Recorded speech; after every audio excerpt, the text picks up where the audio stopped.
Yo Tenagon, seperti biasa bagaimana kabar kalian di minggu ini? Semoga semuanya baik-baik saja ya. Jadi dalam video kita kali ini kita akan membahas update terbaru dari berita One Piece seputar kolom SBS volume 111 yang baru saja keluar di minggu ini. Dalam SBS ini ada beberapa informasi penting dan menarik terkait dengan One Piece itu sendiri. Jadi tentu seperti biasa jangan lupa like, komen, dan subscribe untuk bentuk support kalian atas channel ini ke depannya. Jika sudah, terima kasih banyak dan bersiaplah nakama, tarik jangkar, dan mari kita berlayar.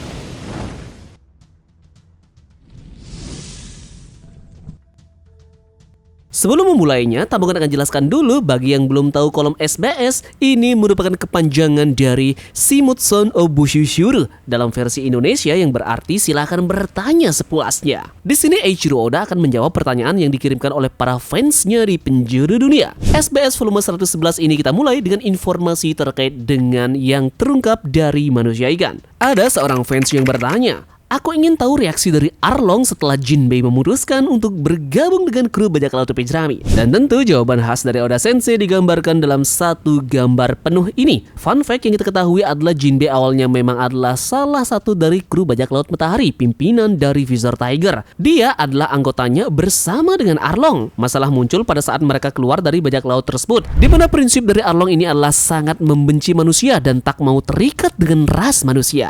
Jadi inilah yang menyebabkan kenapa ekspresi wajah dari Arlong itu jijik dan mengapa Jinbei sekarang bergabung dengan bajak laut topi jerami yang notabene adalah ras manusia. Kemudian ada lagi pertanyaan dari penggemar. "Odachi, apakah Anda bisa memperlihatkan ke kita semua kombinasi keajaiban setelah 20 tahun? Seperti apa penampilannya? Apakah itu akan menjadi Super Gargon 3?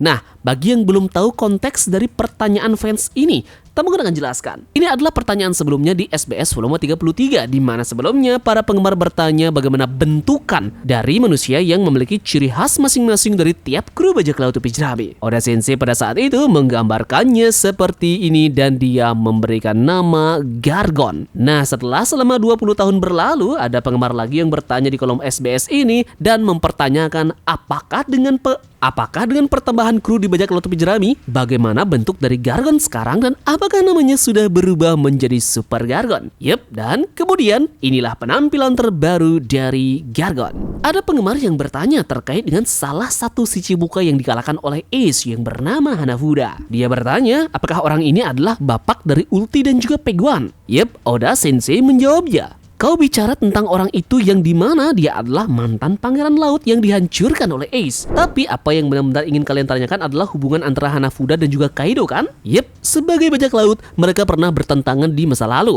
Tapi pada akhirnya membentuk sebuah aliansi karena tujuan bersama mereka. Dia sangat percaya pada Kaido, sehingga dia akan mempercayakan anak-anaknya sendiri kepadanya. Hobinya, mengumpulkan buah iblis Zoan adalah untuk membantu memperkuat bajak laut juga.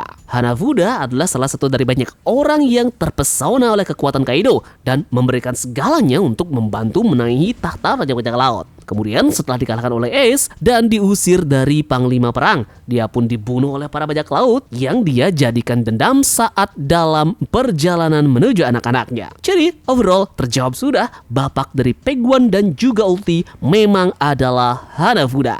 Kita lanjut ke pertanyaan berikutnya. Salah satu penggemar bertanya, "Aku ingin tahu bagaimana Kid berhasil mencuri poneglyph milik Big Mom." Nah, Oda Sensei menjawabnya. Dia menyerang salah satu kapal perang Big Mom, mengalahkan para perwira yakni komandan Snake di atas kapal. Dikatakan juga bahwa Kid itu kabur saat melihat Big Mom, namun pada kenyataannya tujuannya hanya untuk mencuri poneglyph. Jadi muncul sebuah pertanyaan, apakah Big Mom ini akan kembali muncul di dalam ceritanya nanti? Yep, Tambogan sudah membuatkan mini teori terkait dengan Big Mom ini ya. Kalian bisa cek langsung di Facebook Reels dari Tambogan yang sudah di-upload di hari ini. Kemudian kita ke pertanyaan selanjutnya. Ada seorang penggemar yang bertanya, "Saya tak benar-benar mengerti cara kerja dari sistem Cross Guild. Anda menyebutkan bahwa ini adalah perusahaan bisnis, tapi apakah benar-benar menguntungkan jika mereka memberikan hadiah untuk menahan angkatan marinir? Bukankah itu menjadikannya sebagai model bisnis yang tidak berkelanjutan?"